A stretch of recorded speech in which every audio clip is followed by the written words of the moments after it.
All right, so just quickly a reminder, so weekend, we don't have to spend as much time on this beginning here, but weekend, if we had our strength spectrum again, where our argument is, all we're trying to do is, so this is over here on the right is a rock solid argument. That means it's a 100% valid.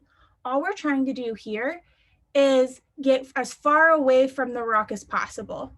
So if I have my example, he looks like Harry Potter,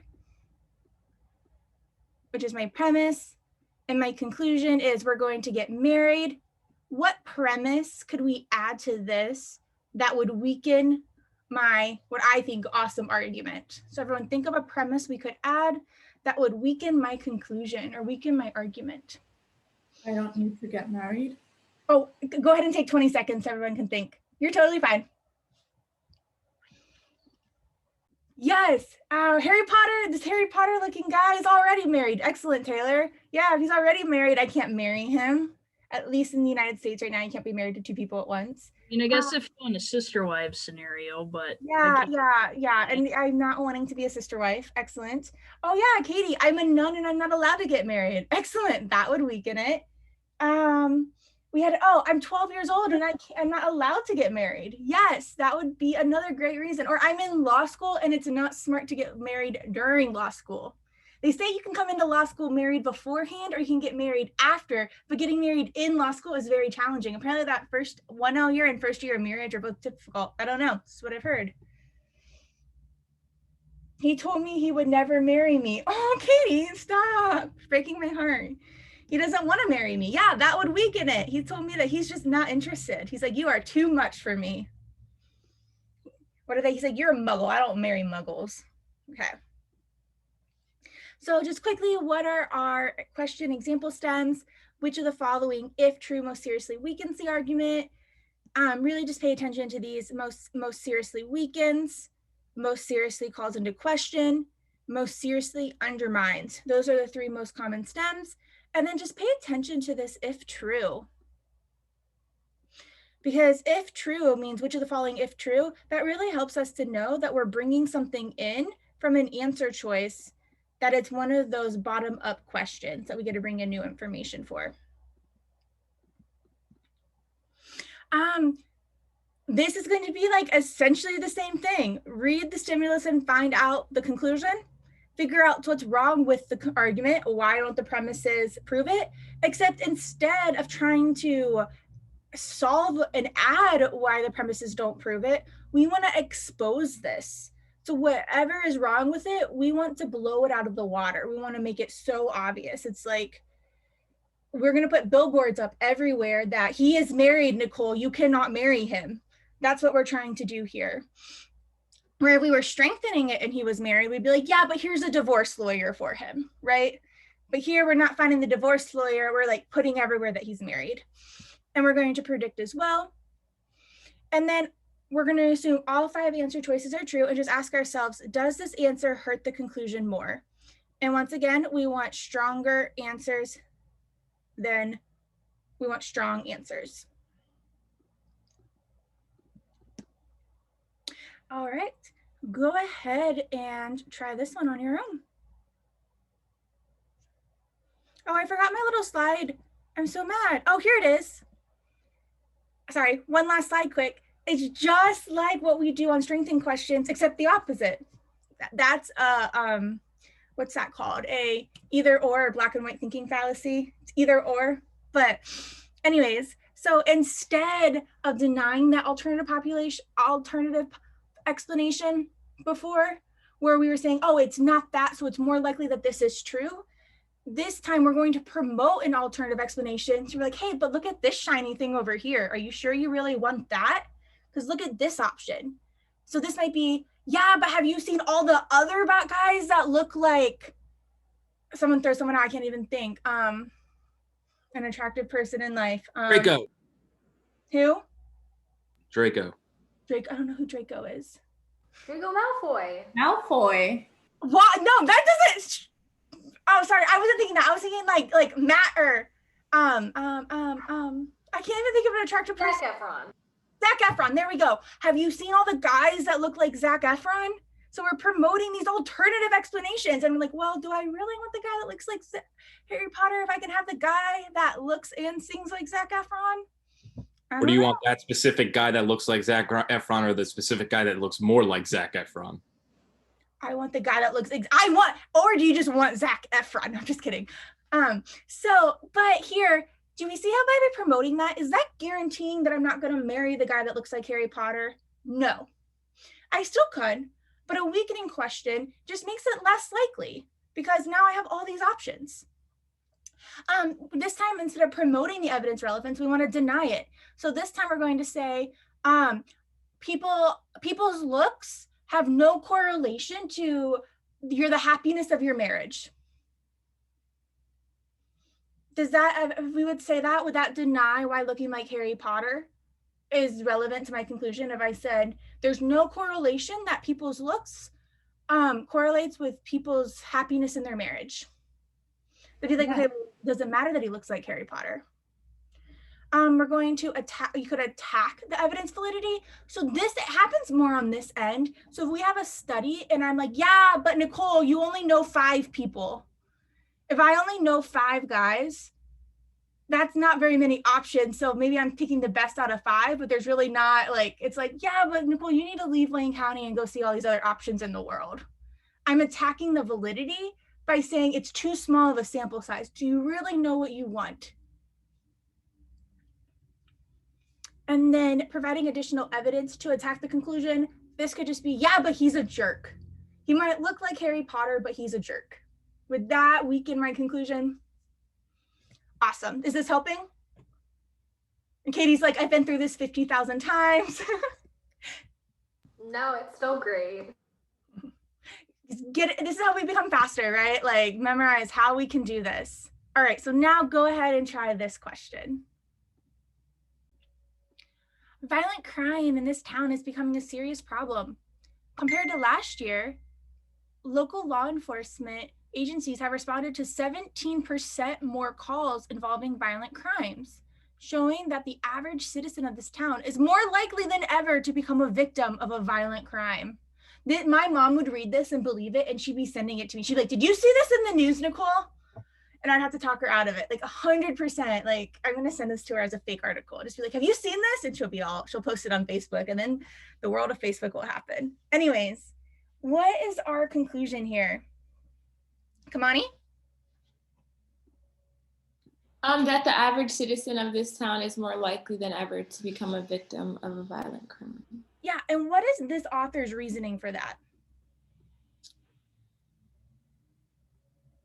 Well, the first statement is like violent crime in this town is becoming a serious problem. And then the fact that I guess people are calling in and like there's been a 17% increase in calls involving crime. So you're saying that the fact that there's been an increase in calls, that means that like more violent crimes are happening. Yes, there's so many flaws with this. What flaws do we see with this argument? You kind of said it, a correlation. You're saying like more calls equals more likely to be a victim. What other flaws here? Like, why is like, what other reason might this be? Sample size flaw. What? Because I said sample size flaw because you only said 17%, but like showing that it's more likely to be a victim. Why? Just because it increased 17%? Like, what if it was already a low number of like violent crime? That's better. What if it was like, what if yesterday or last year it was, I don't know my number, so let's just change this to 20% just for my math. What if last year there were 4 calls and this year there are 5 calls? Would that be a 20% increase? And take that 20% to mean 17. I just don't know how to do 17% in my head. Not even a lot, yeah. Yeah, it doesn't have to be. This is what we call a percent flaw, where what do percents mean if we're not comparing it to anything, or if we don't know what percent of what? So as it goes, so we don't know what that means. The other thing is do we know if these, I guess it does say they have responded to these. So that is violent crimes. But what if it's like one area or one person or one thing doing it? Like maybe it's very gang related and it's like one side of town, there's been this increase and I never even go over there. So the likelihood of me personally, that the average citizen is more likely to become a victim of a violent crime. I think people say this about Chicago all the time, right? Actually, no, I take that back. Niagara Falls. Apparently, I was scared. Apparently, Niagara Falls has very high crime rates, but it's not because of the amount of crime that actually happens. It's based on how many people actually live there. But since so many people come in from out of town and visit, it like skyrockets like their crime per like average citizen rate. But the average person there is not likely to be a victim of a violent crime. So these are all the flaws that I see. That's why I chose E, because it matched that flaw I said. All right, hang on one second. Let's get to, all right, so did anybody make any solid predictions before they went in here? That wave was for you, Myra. What was your prediction, Amara?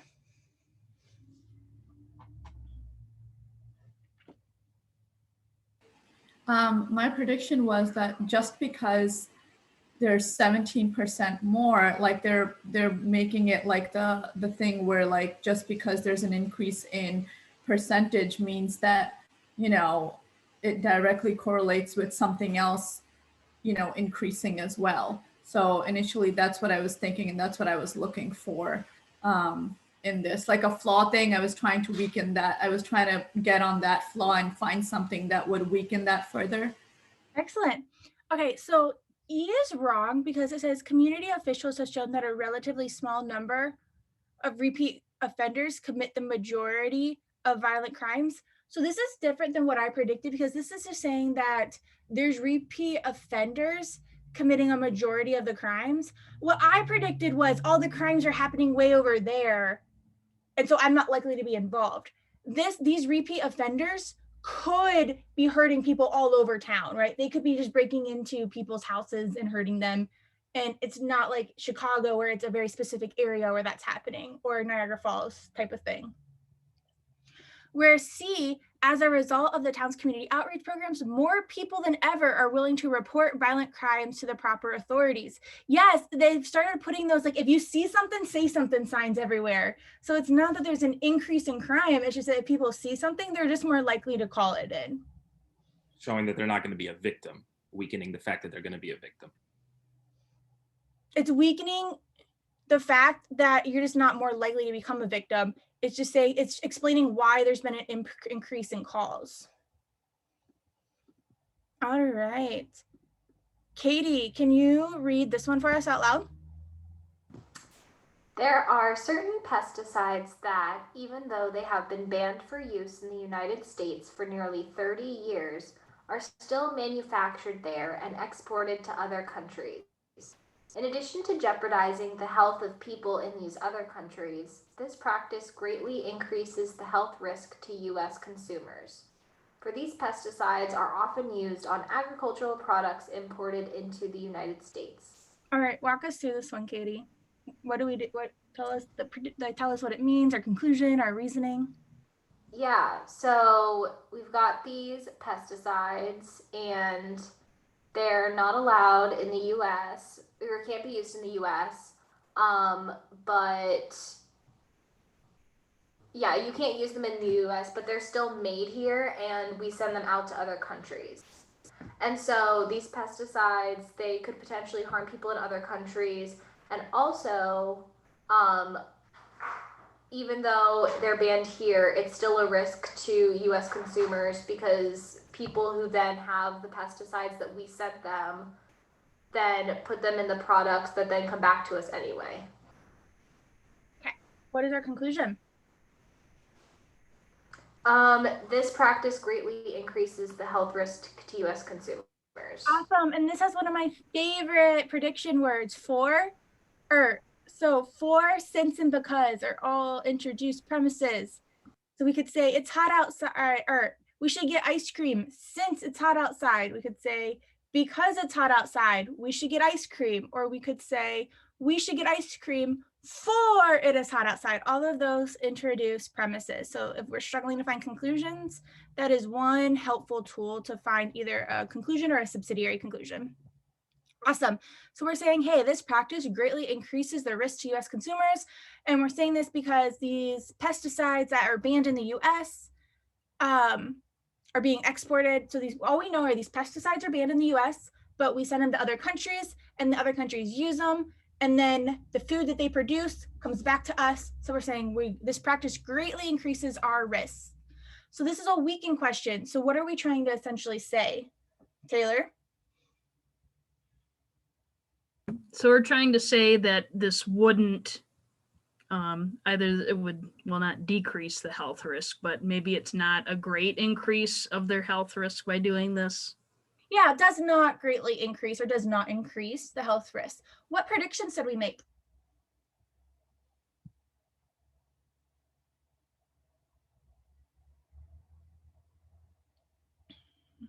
Yomira? Did you make a prediction? I did not. Well, I'm glad you're honest. I was running back and forth, so I didn't get to. You're okay. Kamani, did you make an answer? Did you make a guess? I suck at predicting, but could we be getting it like another way, like another health risk or something like that? What would be the best way to say that it's not causing a risk? Let's attack the thing. Do we know for certain that these pesticides are bad?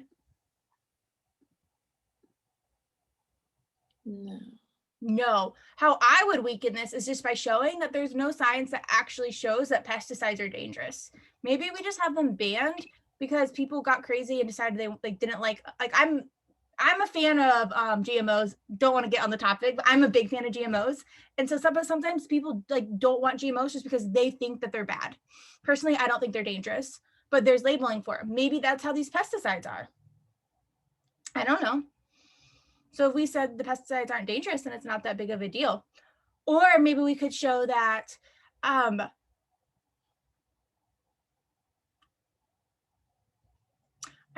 that's all I have.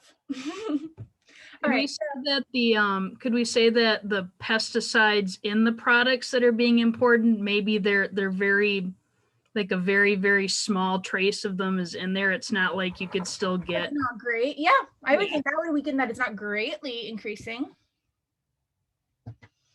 Awesome. All right. So what answer choices did we have? I think everybody had C, right? C or E. Okay, so let's start with E. There are many pesticides that are banned for use in other countries that are not banned for use in the US. Why does this not weaken it?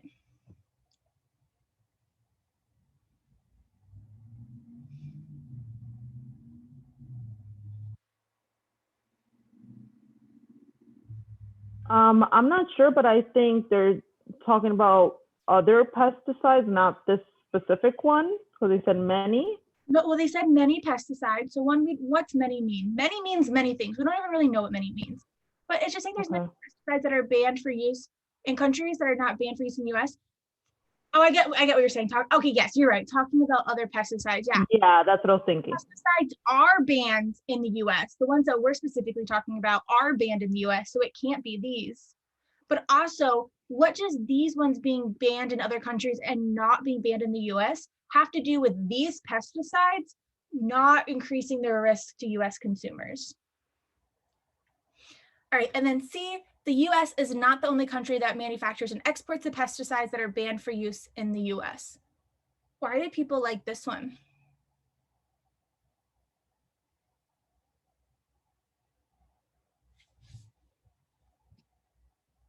I thought this was a harder question.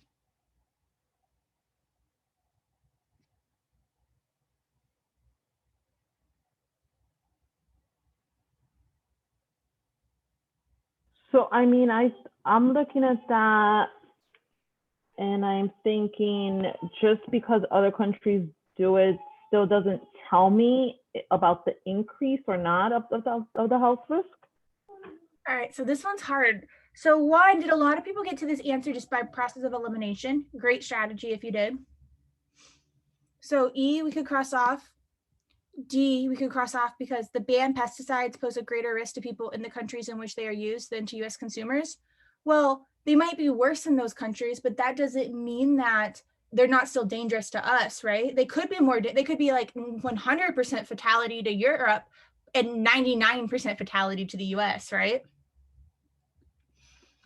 A, trace amounts of some, so of at least one of the pesticides banned for use in the US can be detected in the soil where they were, like, we don't care that it can be detected in the soil.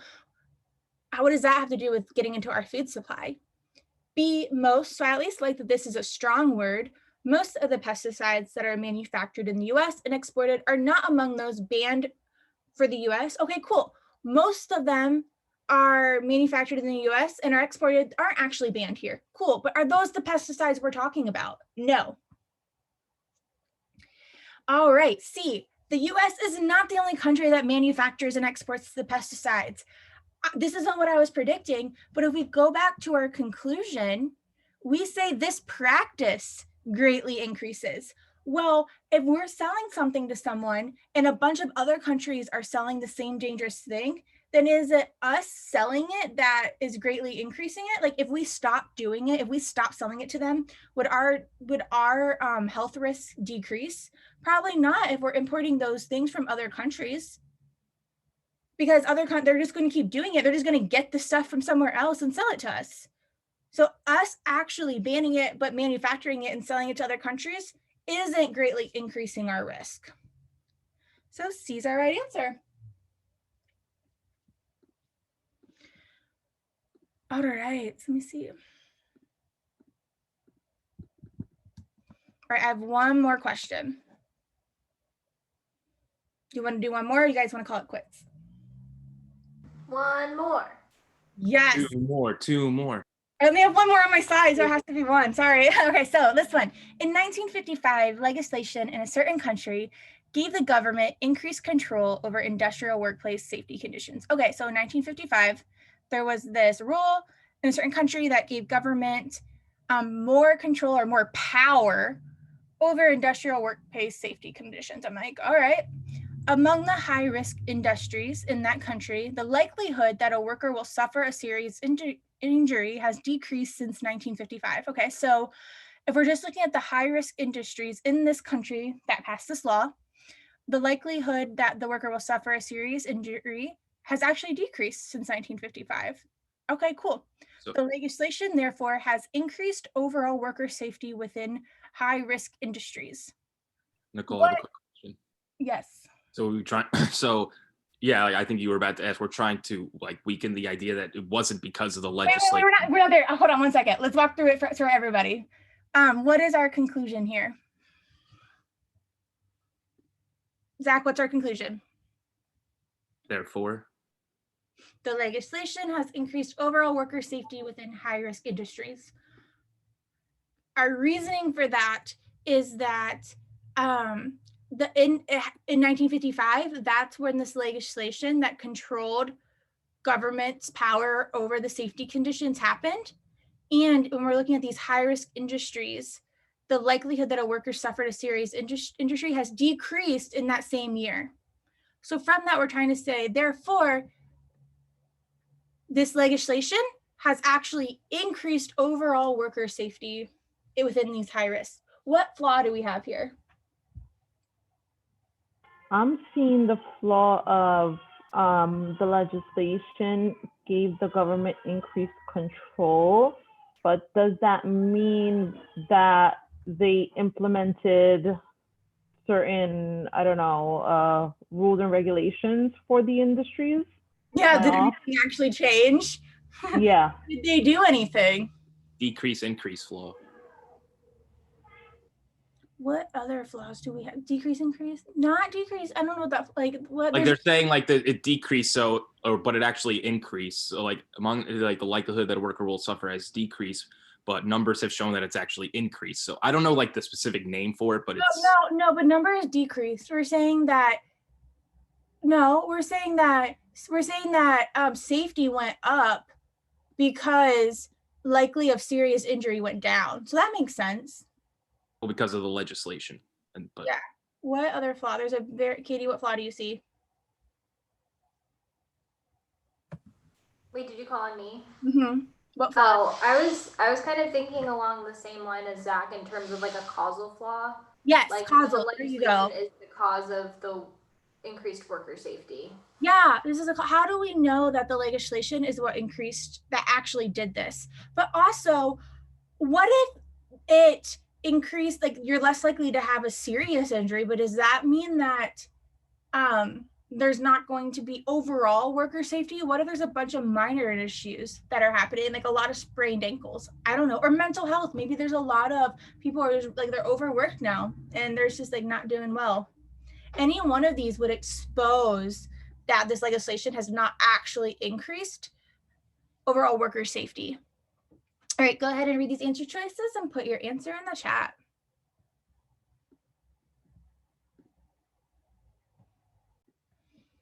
So which of the following are true most weekends? So we had one answer that says C, the annual number of work-related injuries has increased since the legislation took effect. I thought because it's like saying it's just not even working, like the injuries are still going up. I guess I read it wrong. The annual number of work-related injuries has increased since the legislation took effect. It's saying therefore it's increased safety, but this is saying that it's increased injuries.